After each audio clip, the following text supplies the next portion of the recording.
नमस्कार दर्शक मित्रों, आपने हड़ी रहा है एस लाइव न्यूज बुलेटिन नजर नाखीए અત્યાર સુધીના મુખ્ય સમાચાર પર। ચિદમ્બરમનું સંતુલિત બજેટ,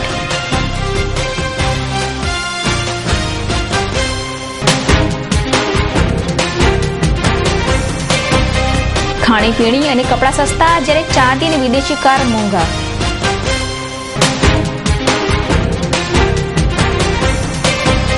મહિલાઓ માટે બેંક અને નિર્ભયા ફંડની જાહેરાત।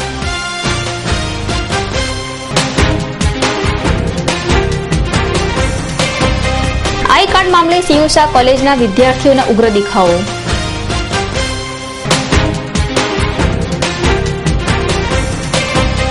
વેરાવળમાં મકરા ગેંગની ગુંડાગીરી બંધ કરાવવા માંગણી।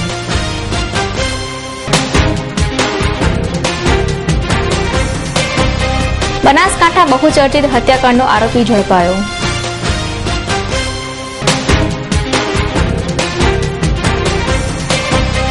યુએઈનું અજમાન શહેર એ અમદાવાદના રોકાણકારો માટે દ્વાર ખુલ્લા મૂક્યા। નાણામંત્રી પી ચિદમ્બરમે આજે રજૂ કરેલ બજેટમાં જુદા જુદા ક્ષેત્રો માટે ફાળવણી કરવામાં આવી, જેમાં રોજગારી, આરોગ્ય, શિક્ષણ અને કૃષિ ક્ષેત્રને પ્રાથમિકતા આપી છે, જેમાં મનરેગા માટે 33,000 કરોડ અને મધ્યાહન ભોજન માટે જંગી રકમની ફાળવણી કરી છે, જ્યારે આદિવાસી વિકાસ, સ્વચ્છ પાણી, શહેરી આરોગ્ય યોજના, ગ્રામીણ વિકાસ યોજના, આયુર્વેદિક અને હોમિયોપેથિક દવા, ઇન્દિરા આવાસ યોજના અને ખેડૂતો માટે જુદી જુદી રકમની ફાળવણી કરવામાં આવી છે।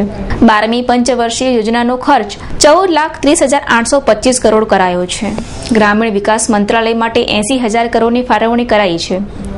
દેશમાં 6 એમ્સ બનાવવા માટે 6500 કરોડની ફાળવણી કરવામાં આવી છે, જ્યારે પીવાના પાણી માટે 15,260 કરોડ, કૃષિ મંત્રાલય માટે 27,049 કરોડ, જ્યારે આરોગ્ય અને પરિવાર કલ્યાણ મંત્રાલય માટે 67,330 કરોડની જોગવાઈ કરવામાં આવી છે। આમ આખા બજેટમાં આરોગ્ય, શિક્ષણ અને સ્વચ્છ પાણી, કૃષિને સર્વોચ્ચ પ્રાથમિકતા આપવાની જાહેરાત કરી છે। એકંદરે બજેટ સંતુલિત બજેટ હોવાનું મનાઈ રહ્યું છે। તો જોઈએ આ બજેટમાં સસ્તું શું અને મોંઘું શું બનશે। સસ્તું બનશે કોટન, કપડાં, ખાણીપીણી અને ભોજનની વસ્તુઓ, મોબાઈલ બિલ અને કિંમતી પથ્થરો અને રત્નો, વિદેશી જૂતા, ચંપલ અને ચામડાનો સામાન સસ્તો બનશે। તો મોંઘું શું બનશે જોઈ લઈએ તો મોંઘી બનશે ચાંદી, વિદેશી કાર અને બાઇક, સિગરેટ, એસી રેસ્ટોરન્ટમાં જમવું મોંઘું બનશે। તો માર્બલ, હાથ વણાટની કાર્પેટ, ટીવી, સેટટોપ બોક્સ અને 2,000થી વધુ કિંમતના મોબાઈલ મોંઘા બનશે। પી ચિદમ્બરમે આજે દેશનું 82મું અને પોતાનું 8મું બજેટ રજૂ કર્યું છે, જેમાં મહિલાઓ અંગે પ્રથમ વખત બજેટમાં ચિંતા વ્યક્ત કરી તેમણે તેમને પ્રાધાન્ય આપવામાં આવ્યું છે। 2013 અને 14ના બજેટમાં મહિલાઓ માટે એક સહકારી બેંક શરૂ કરાશે, જેના થકી મહિલાઓને રોજગારીની ઉત્તમ તક ઊભી કરાશે, જ્યારે દેશમાં બની રહેલી મહિલાઓ સાથેની છેડખાની અને ગેંગરેપ જેવા કિસ્સાઓને ધ્યાનમાં રાખીને આ બજેટમાં મહિલાઓની સુરક્ષા માટે 1,000 કરોડનું નિર્ભયા ફંડ ફાળવવામાં આવ્યું છે। મહિલાઓની સુરક્ષાના પગલે એસઆરપી, આરએએફ અને પોલીસ દળમાં મહિલાઓની મોટા પ્રમાણમાં પણ ભરતી કરાશે। ગુજરાત યુનિવર્સિટી સંલગ્ન સીયુસા આર્ટ્સ કોલેજના સત્તાવાળાઓ દ્વારા વિદ્યાર્થીઓને આપવામાં આવતા આઈ કાર્ડ રદ્દી હોવાના મામલે એનએસયુઆઈ અને કોલેજના વિદ્યાર્થીઓએ દેખાવો કરી શિક્ષણ કાર્યનો બહિષ્કાર કર્યો હતો। કોલેજના પ્રશાસન દ્વારા કોલેજ આઈ કાર્ડની કિંમત ₹2 હોવા છતાં ₹15 ઉઘરાવવામાં આવે છે, તેમ છતાં આ કાર્ડની ગુણવત્તા ખૂબ જ હલકા પ્રકારની હોય છે। કે જે વિદ્યાર્થીઓ સાથે છેતરપિંડી થઈ રહી છે, કોલેજનો જે આઈ કાર્ડ છે એ ફક્ત ₹2 છે, જેનો ચાર્જ વિદ્યાર્થીઓ પાસેથી ₹15 વસૂલવામાં આવે છે। પછી બીજી જે કાર્ડ છે, આઈ કાર્ડ છે, એના લીધે વિદ્યાર્થીઓને બહુ તકલીફો પડી રહી છે। સેનેટના ઇલેક્શનમાં વોટ નથી આપી શક્યા છે વિદ્યાર્થીઓ, અને જે આઈ કાર્ડ ખોવાઈ જાય છે તો એ જ વિદ્યાર્થી પાસેથી બીજા આઈ કાર્ડના ₹20 વસૂલવામાં આવે છે। અને બીજી વસ્તુ એ છે કે પ્રશાસન પાસે જે છે જીમની ફી ₹20 વસૂલવામાં આવી રહી છે, અને અંદર જીમની કોઈ ફેસિલિટી નથી, અને સાંસ્કૃતિક પ્રવૃત્તિની ફી લેવામાં આવી રહી છે, એની કોઈ ફેસિલિટી નથી, અને કોઈ બી પ્રકારની ફેસિલિટી ન હોવા છતાં આ લોકો ફી વસૂલી રહ્યા છે। આવી રીતે અન્યાય જે છે અમે સહન નથી કરીશું, અને જો આવી રીતે અન્યાય થતા રહેશે તો એનએસયુઆઈ દ્વારા ઉગ્ર આંદોલન કરવામાં આવશે। સત્તા વિશે અમે જાણ કરવામાં આવી છે, પ્રિન્સિપલ પાસે કોઈ જવાબ ન હોવાથી એ લોકો નીકળી ગયા છે। અમે એમના જોડે વાત કરી પણ એ ઊભા નથી રહ્યા છે અને અહીંયાથી જતા રહ્યા છે। આ ઉપરાંત આઈ કાર્ડ પર પ્રિન્સિપાલના સહી કે સિક્કા ન હોવાને કારણે એમટીએ સત્તાવાળાઓ ડુપ્લિકેટ ગણી સ્વીકારતા પણ નથી। આ ઉપરાંત સેનેટની ચૂંટણીમાં પણ વિદ્યાર્થીઓને આ પ્રકારની સમસ્યાઓનો સામનો કરવો પડ્યો હતો, જેથી વિદ્યાર્થીઓ દેખાવો કરી આઈ કાર્ડ મામલે ત્વરિત નિર્ણય લઈ સમસ્યા ઉકેલવા માંગ કરી હતી। વેરાવળ શહેરમાં મગરા ગેંગ દ્વારા આચરવામાં આવતી માફિયાગીરી અને ગુંડાગીરી બંધ કરાવવા અને કાયદો અને વ્યવસ્થાની સ્થિતિ જાણવા માટે મુખ્યમંત્રી નરેન્દ્ર મોદી સમક્ષ અખિલ ગુજરાત માછીમાર મહામંડળ દ્વારા રજૂઆત કરવામાં આવી છે. આમ છતાં મગરા ગેંગનો ત્રાસ ઘટશે નહીં તો આંદોલન કરવાની ચીમકી પણ આપવામાં આવી છે. આવા વેરાવળની અંદર વર્ષોથી જે લોકો ગુંડા લોકો છે એ લોકોની સામે કાયદેસરના પગલાં લેવાય અને અમારો પર અને માછીમારો પર વારંવાર હુમલા કરનાર આવા તત્વો પર